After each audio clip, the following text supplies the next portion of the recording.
Praise the Lord. सबको जय मसीह की। मैं परमेश्वर को धन्यवाद देता हूँ कि परमेश्वर ने मुझे यह मौका दिया कि मेरे साक्ष्य बताने के लिए। तो साक्ष्य बताने के पहले मैं परमेश्वर के पास एक प्रार्थना करना चाहता हूँ। प्रेमी स्वर्गीय अनुग्रहकारी परमेश्वर पिता, महान पराक्रमी परमेश्वर, कभी न बदलने वाला प्रभु परमेश्वर, मेरे उद्धारकर्ता, सृष्टिकर्ता, सृजनारा, तारनारा, पालन पोषण करने वाला प्रभु, तेरे नाम को ऊंचा उठाता हूँ और धन्यवाद स्तुति के भेंट चढ़ाता हूँ। धन्यवाद देता प्रभु जी इस समय के लिए। प्रभु जी जो आपने अवसर दिया मेरा गवाही बताने के लिए, इसके लिए धन्यवाद देता, स्तुति करता हूँ।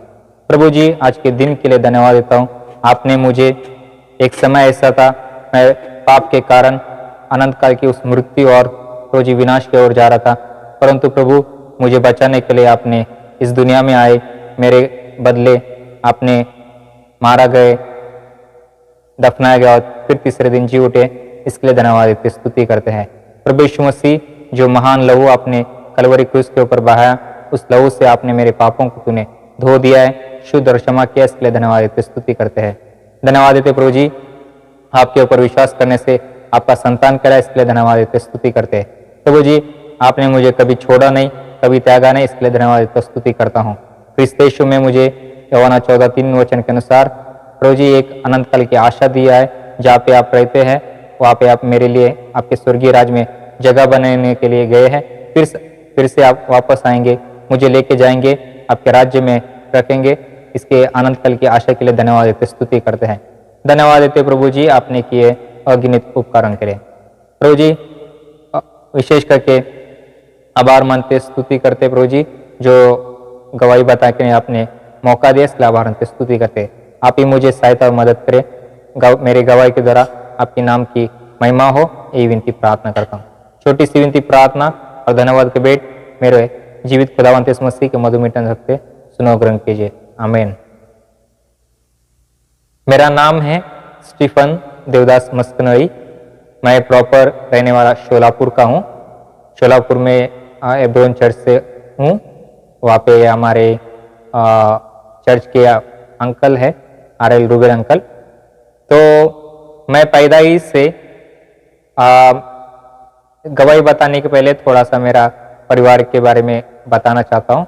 मेरा पिताजी का नाम है देवदास मस्कनड़ी और मेरा माताजी का नाम है एस्तेर देवदास मस्कनड़ी। और मेरे बड़े भाई है इमानुएल, वो पुणे में एमडॉक्स में जॉब करते हैं और उनकी बीबी एस्तेर केजिया है। और मेरा छोटा भाई है जोनाथन मस्कनड़ी, वो भी बी सिविल में जॉब करता है। और मेरी वाइफ है, उनका नाम है शारून, और बेटी है 3.5 साल की, मेरे बेटी का नाम है जेरुशा। तो मेरा नाम है स्टीफन देवदास मस्कनड़ी। मैं क्रिश्चियन फैमिली से पैदा हुआ हूँ। बचपन में तो हम देखते हैं कि जगत में एक बच्चा पैदा होने के लिए साइंस कहता है कि 9 महीने 9 दिन एक गर्भवती माता के लिए उतना दिन रहना चाहिए। परंतु जब मेरा जन्म हुआ तब मैं पूरे दिन का नहीं था। 8वां महीना पूरा होने के बाद 9वां महीने का पहले दिन में मेरा जन्म हुआ। उस कारण से जब मैं मेरे माता के गर्भ में था, उस समय में जब मेरी माता की डिलीवरी हो गई 1 जनवरी के रात में, मतलब 2 तारीख आ गया 1990 में, तब मैं पैदा होने के बाद बहुत कमजोर था और वीक था, कम वजन वाला बच्चा था। और पैदा होने के बाद मुझे अस्थमा, दमा से और कई सारी छोटे मोटे बीमारी से पीड़ित था। उस कारण से मेरे माता पिताजी वो मेरे बारे में सोचते थे। तो मेरा ट्रीटमेंट एक स्पेशल डॉक्टर से होता था। सप्ताह में 2 बार तो मुझे ट्रीटमेंट के लिए वहाँ पे लेके जाते थे। तो डॉक्टर ने कहा था कि 12 साल तक इस बीमारी अस्थमा का तकलीफ होगी। आज मैं जो भी हूँ, परमेश्वर की कृपा के अनुसार आज मैं जीवित हूँ। क्योंकि मैं जब पैदा हुआ था वीक था, मरने की अवस्था में था। परमेश्वर ने मुझ पे अनुग्रह किया बोल के आज मैं जीवित हूँ।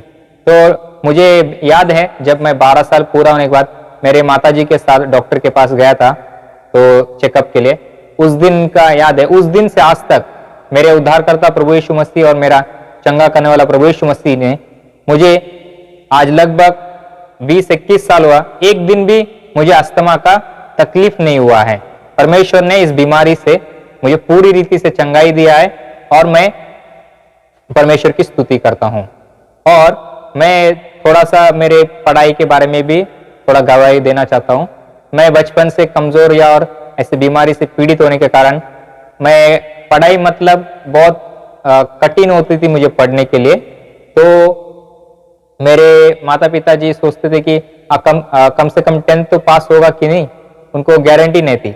जब मैं 2006 में एग्जाम देने गया फर्स्ट पेपर 7 मार्च को, उस दिन मैं बहुत रोया। इंग्लिश पेपर का था, इंग्लिश का मैंने उतना ज्यादा पढ़ाई नहीं किया था। फिर मुझे गारंटी थी मैं इंग्लिश में पास नहीं होऊंगा, तो मैं उधर ही वो मेरे पेपर देने के बाद उस बेंच पे मैं बहुत रोया, परमेश्वर से विनती की, परमेश्वर मैं कुछ नहीं मांगता हूँ, सिर्फ इंग्लिश में 35 मार्क दीजिए।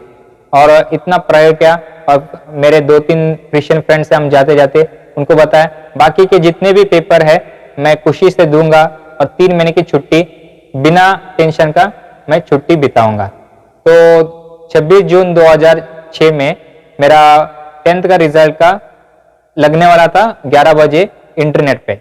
मैंने मेरे एक फ्रेंड है, वहाँ फ्रेंड के घर गया तो फ्रेंड को कहा कि चलो हम नेट पे जाएंगे। फ्रेंड ने कहा नहीं, तो मोबाइल में मैसेज करने से हमारा रिजल्ट दिख जाता है।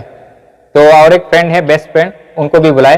तो मैंने कहा हम दोनों फ्रेंड को पहले तुम्हारा भेज दो, फिर क्योंकि मुझे पता था कि मैं इंग्लिश में पास नहीं हो सकता हूँ। दोनों का नंबर सेंड किए, सीट नंबर, दोनों का मैसेज आया, दोनों को 65% था। अब मेरा सीट नंबर भेज दिए, आने में दिक्कत हो रही थी, मतलब थोड़ी देर लग रही थी मैसेज आने में। तो मेरे दिल में घबराहट हो रही थी। प्रभु जी, मैं फिर उधर प्रार्थना किया घुटने पे, प्रभु जी मुझे कुछ मत दीजिए, सिर्फ इंग्लिश में 35 दीजिए। जब मैसेज का टोन आ गया तो मैं फ्रेंड को बता इंग्लिश में कितने, सच में इंग्लिश में 35 मार्क्स है। मतलब उस समय इंटरनेट पे देखने बाद फिर दोपहर में स्कूल चले गए। तो स्कूल में जाने के बाद जो हमारी मैडम थी क्लास टीचर, वो सुपरवाइजर थे, वो रिजल्ट लेते समय एक टेबल पे जो बोर्ड से शीट आती ना महाराष्ट्र बोर्ड से, उस शीट में मैंने देखा मेरे स्कूल का फर्स्ट ब्रांच का फर्स्ट स्टूडेंट का नाम मेरा ही है। तो मैं मेरा नाम सीट नंबर देखा। इंग्लिश में सच में मेरे जो परिश्रम के मार्क है 28 है, प्लस बोर्ड ने 7 मार्क्स दे दिए। तो मैं परमेश्वर का धन्यवाद देता हूँ। मेरे जीवन में ग्रेस फिर से परमेश्वर ने दिखाया, फेल होने से मुझे बचाया है। और फिर 12वीं कक्षा में भी मेरे शैक्षणिक में ऐसे ही फर्स्ट न्यू सिलेबस थे, इकोनॉमिक्स और साइकोलॉजी, 2 विषय थोड़े हार्ड थे। तो उसमें भी परमेश्वर ने फेल होते होते 35 से मार्क्स दे के पास किया। मतलब परमेश्वर इतना महान है क्योंकि उसका अनुग्रह के कारण मेरे पढ़ाई के जो 2 साल वेस्ट होने वाले थे वो भी बच गए और मैं फर्स्ट अटेम्प्ट में ही पास हो गया। तो जब मैं 12th पास हुआ तभी मैं निर्णय लिया 17वीं पढ़ूंगा, BA करके मास्टर इन सोशल वर्क करूंगा। तो परमेश्वर ने मेरे सोशल डिग्री में भी अनुग्रह किया है। मतलब परमेश्वर का आज जो भी हूं तो परमेश्वर की कृपा के द्वारा हूं। और मैं उद्धार का गवाही देना चाहता हूं। जब मैं 10 साल पूरा था, 11वें साल में 2000 साल में संडे स्कूल में